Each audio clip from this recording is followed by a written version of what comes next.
Hey everyone, I'm Kat. I'm a junior, double majoring in creative writing and film, and double minoring in gender studies and social political history. I invited me to this. Good girl. So back in September, I published my first poetry book. It's called 19 Playlist. It's on Amazon. And it's dedicated to my father, who I lost a month into my freshman year, and then written after my longtime boyfriend broke up with me a couple days after the 1-year anniversary of his death. So fun times. It's a light read, guys, don't worry. And if y'all don't mind, I'm probably going to read 3 poems from it. So the first one is called 17.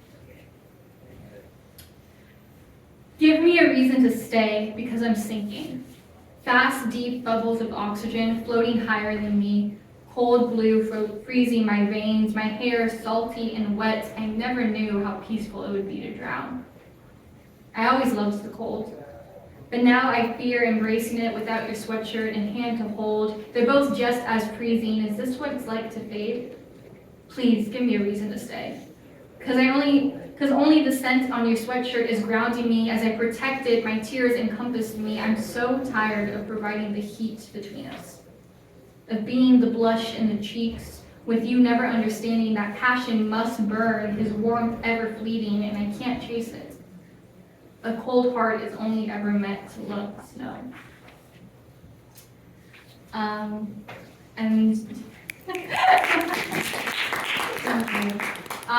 this next poem, this is my roommate's favorite, so I told her I would read it.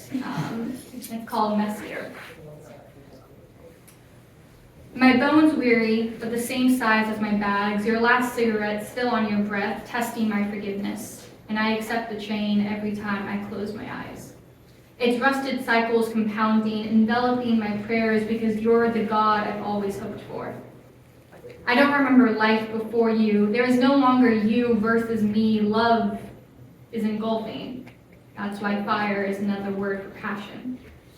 Maybe I should run from your gasoline trail, yet my feet press further into the ground. You say if love has a reason, it isn't real, so I guess your hand is my only validation.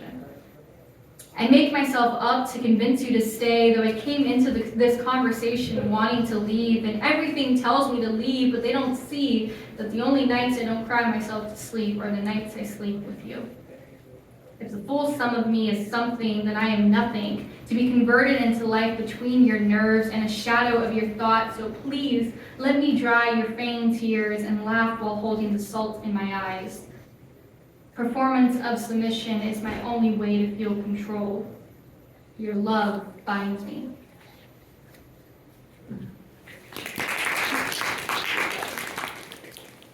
And I'll read one more.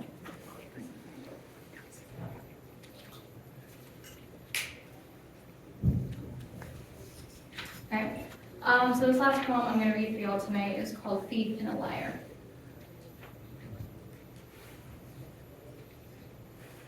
I have always been a story, just like the ones passed down my family tree, my family patterns sewn into me as they try to shelter me from the hurt written on my arms. Future and death so intertwined in me. Sometimes I forget they are only separate in this life, and I think that's why I've never let go of anything. Now I am the manifestation of this story, the hushed expectations rooted as my values, what everyone was reaching for. What they longed for, what they prayed for, but the sum of my parts feels less than it did when I was born. Maybe I've healed individual pieces of me, but the more color that comes into my skin makes it feel less like I should be in it. Because the cinnamon in it has a sustenance my heart hasn't had since I was 5, and there comes another crossroads of death and life. Compliments like the green-eyed boy and I used to be, new beginnings disguised as endings, and I'm grateful for every tunnel I've been through, but how do I act now? What do I do when the only path I've ever walked is coming to a screeching end? Will I ever stop questioning if my eyes will adjust to this new light that I just thought a facade? The last I thought I was a manifestation of my depression.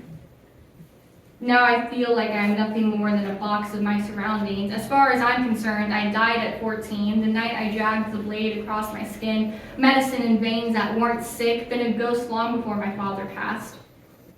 But when he died, he took my ability to cross between worlds, and now I'm unable to explain to any new person in my life that my life doesn't continue for me. It wasn't even written for me, the story progressing, body aging, but memories disappearing, soul darkened and forgotten. It's funny, because I've always felt like a disappointment. But now I'm disappointed by everything around me. The world's uninspired and dull, me, a paintbrush not knowing where to stroke. Lord, forgive me. While they all sit around and listen to the story, never acknowledging that this is my story.